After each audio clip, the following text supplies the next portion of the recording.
বৰফাবৃত হিমালয়ৰ মাজত আছে নেকি য়েতি নাইবা হিম মানৱ।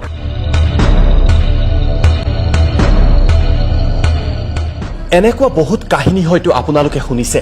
বিভিন্ন ৰোমাঞ্চকৰ উপন্যাস নাইবা গল্পতো য়েতি নাইবা হিম মানৱৰ কথা কোৱা হয়। কিন্তু এইবাৰ য়েতি নাইবা হিম মানৱৰ প্ৰমাণ পোৱা গৈছে, কিয়নো হিমালয়ত বৰফৰ মাজতেই আছে য়েতি। এই কথা আমি আপোনালোকক কোৱা নাই, এই দাবী কৰিছে ভাৰতীয় সেনাই। আৰু ভাৰতীয় সেনাৰ এই দাবীৰ পিছতেই বিশ্বজুৰি পুনৰ চৰ্চা আৰম্ভ হৈছে। এয়া হৈছে ভাৰতীয় সেনাবাহিনীৰ টুইটাৰ একাউণ্ট। আৰু টুইটাৰৰ নিজৰ একাউণ্টতেই ভাৰতীয় সেনাই কেইবাখনো ফটোগ্ৰাফ শ্বেয়াৰ কৰিছে। ভাৰতীয় সেনাবাহিনীৰ এটা পৰ্বতাৰোহণকাৰী দলে হিমালয়ৰ বহু ওপৰলৈ গৈছিল, বৰফৰ মাজত পৰ্বতাৰোহণ কৰিছিল। আৰু তাতেই ভাৰতীয় সৈন্যই বিচাৰি পাইছে য়েতি।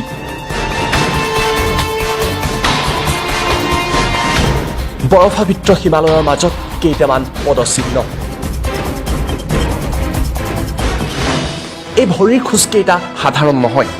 এটা এটা ভৰিৰ খোজৰ আকাৰ হৈছে 32.15 ইঞ্চি, অৰ্থাৎ 1 ফুটতকৈ অধিক।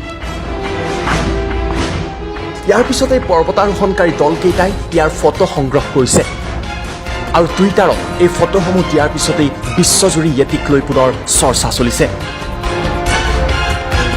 উল্লেখযোগ্য যে হিমালয়ত থকা মাকলাও বৰুণ ৰাষ্ট্ৰীয় উদ্যানৰ সমীপতেই এই পদচিহ্ন দেখা গৈছে। বিশ্বত বিভিন্ন সময়ত পৰ্বতাৰোহণকাৰীসকলে দাবী কৰি আহিছে যে হিমালয়ত তেওঁলোকে য়েতিক দেখা পাইছে।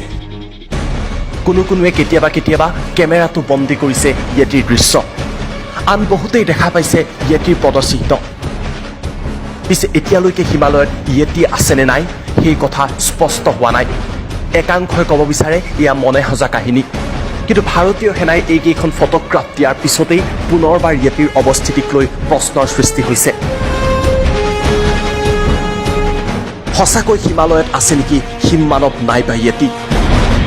সাধাৰণ লোকসকলৰ পৰা আঁতৰি বৰফাবৃত হিমালয়ৰ গুহাত থাকে নেকি এই য়েতি নাইবা হিম মানৱে?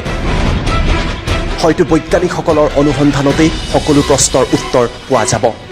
আৰু উত্তৰ নোপোৱালৈকে চলি থাকিব য়েতিক লৈ বিভিন্ন কাহিনী আৰু কৌতূহল। Bureau' report, time 8।